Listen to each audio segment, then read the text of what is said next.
You're here for a story, okay? How about a Thanksgiving story? Years ago, I was sitting at the school, after school, and a little girl had come up there and purchased about 50 cents worth of stuff, candy and supplies from me. And I had given her about 10 items for her 50 cents.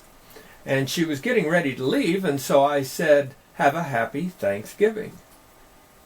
The little girl that had had a real bright smile to her face had a frown.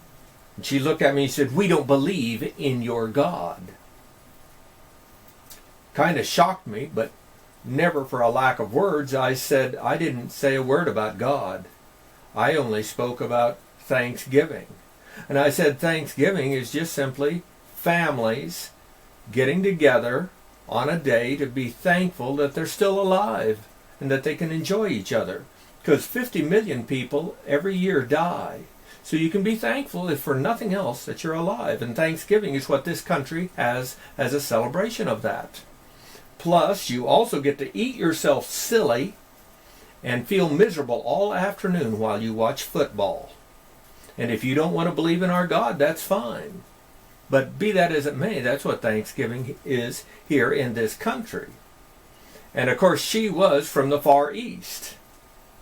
And she was also just a 10-year-old girl, so I wasn't about to get into a verbal battle with this little girl or compete with her verbally, because that wouldn't be a fair fight. And if she'd have left it alone, we would have simply been done with. But she finished by saying, "I still don't believe in your God." And again, I said, I'm not the one even mentioning the word God. But since you've mentioned it twice, your people came from the Far East, and the country you came from, well, it's been overrun, a dozen, maybe 24 times by other cultures and other countries. They've come in and they've abused and committed atrocities that you can't imagine to your people and enslaved them. Dear God, they were terrible to your people. And be that as it may, your God did nothing to stop that. Nothing.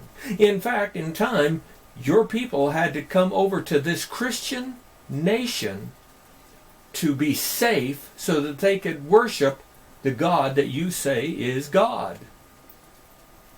Isn't that interesting that only in a Christian nation could you flee and still retain your God and have safety and freedom? Kind of interesting. But I hope all of you, whatever your religion, that if you're in America, that you will celebrate life. 56 million people are dead today that at the beginning of the year were alive. 56 million. And so if you can find nothing else to celebrate Thanksgiving, celebrate life, because there is nothing more valuable or more precious on this earth. Have a happy Thanksgiving to all of you. Looking at my 5-gallon bucket with some of my fries in there, little bitty guys. Got a bunch of them. We've been very productive this fall with raising guppies.